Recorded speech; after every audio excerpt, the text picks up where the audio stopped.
Pang world class talaga yung ginawa nila dito.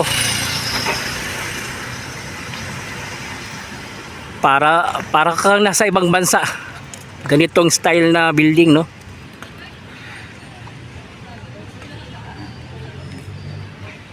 Tsaka maraming magsusulputan na ganitong klaseng building itatayo dito sa Davao City, especially dito sa may Davao Global Township.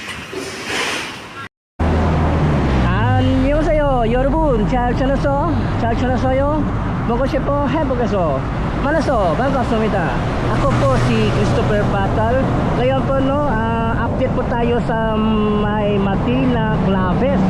Itong ginagawa nilang pondo, no. Tingnan po natin kung ano na yung sitwasyon dyan, no. So tara, let's go. So ngayon, no, bago tayo pumunta sa may Matina Claves, daanan mo natin itong MacArthur Highway dahil yung lumang espalto tinanggal na nila at pinalitan ng bago. So tingnan po natin, daanan mo natin ito, at saka itong NCCC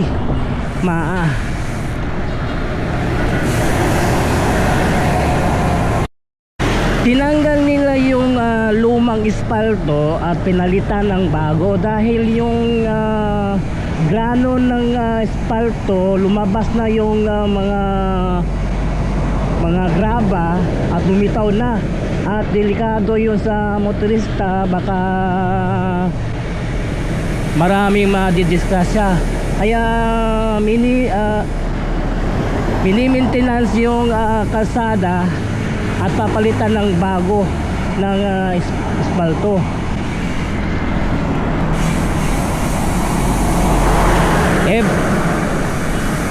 Sa palagay po, mga every year ito papalitan ng bago. Depende kung yung kalsada sira na, lumabas na yung mga graba ng espalto. So kailangan gibain at palitan ng bago. Tingnan nyo itong NCC Mall So patapos na talaga itong building, no, lalo na dito banda sa may MacArthur Highway banda. So nabubuo na talaga itong NCC Mall So pati dito sa banda sa MacArthur Highway, nililinis yung mga wiring, yung parang bahay ng gagamba. Nililinis yung mga wire na walang gamit, nakadikit dito sa mga kable.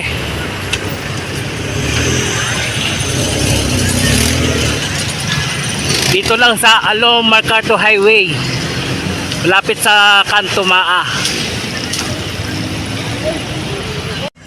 So ito na yung gina-develop dito, mga gusali dito. Tingnan nyo, ang ganda ng disenyo ng building nito.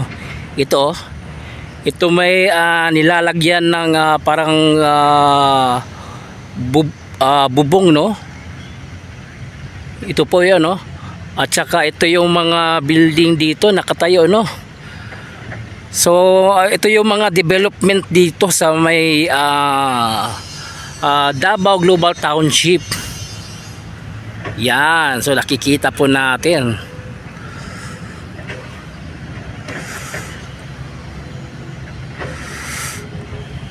So ito po yung gusali nakikita nyo, no. Ito po ay isang shopping center na tinatayo dito. Kakaiba yung style ng shopping center nila, no. Parang ito kumbaga kung nakapunta kayo sa mga Hong Kong, no, yung mga shopping center sa Hong Kong, parang ganito, oh. Yung ano siya, hindi siya mall, kundi parang siyang ano lang,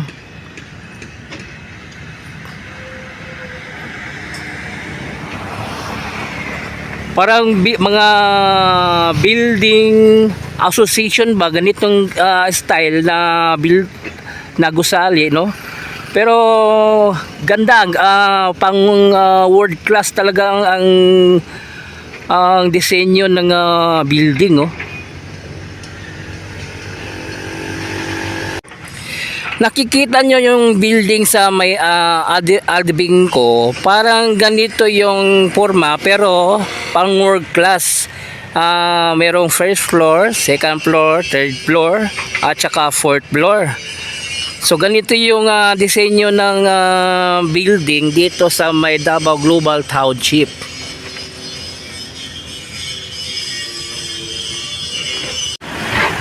So ang ganda talaga ng ginawang building.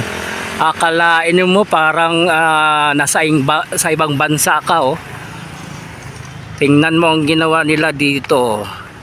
Ito yung shopping center. Yan, no. Kikita po natin, no. Pang world class talaga yung ginawa nila dito. Para kang nasa ibang bansa.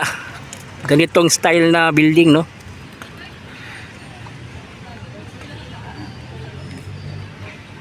Tsaka maraming magsusulputan na ganitong klaseng building itatayo dito sa Davao City, especially dito sa may Davao Global Township. So ngayon naman, no, patungo tayo sa may Matina Claves. Dito pa rin sa may Davao Global Township, banda sa may Tulip Drive. So tara, let's go.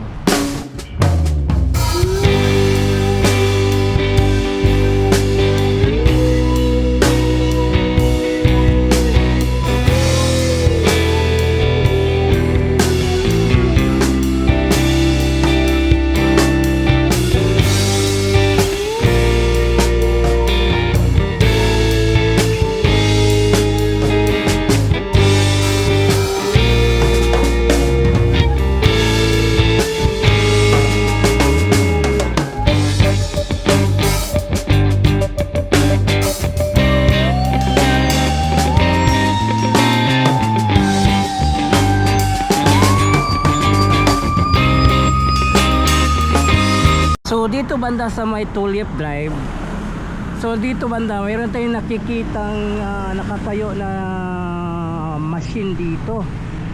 So dito na banda na side, no. So mayroon tayong nakikita.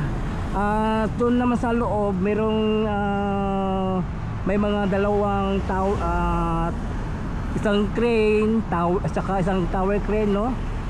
So humaarangkada na po yung kondo ng Matina Claves.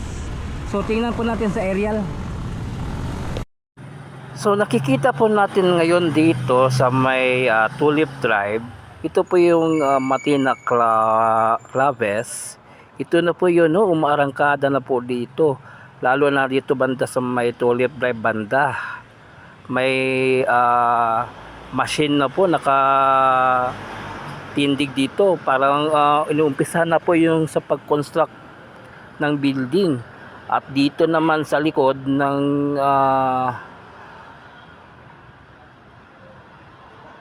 Claves, ito yung sa gitna. So tuloy-tuloy na rin yung trabaho dito, oh. Nakikita po natin na umuusbong na yung building. Wow!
ano, nakikita po natin yung mga magagandang gusali ng Davao Global Township at pati itong Martina Claves, no, dito sa Tulip Drive. So yun, abangan po nyo susunod po natin mga vlogs. So yun, hanggang dito muna. So yun, please subscribe to my channel, Chris Picor TV. I-follow po na akong Facebook page, Chris Picor FB. So thank you for watching. Kamsahamnida, annyeong, and God bless you all. Sarang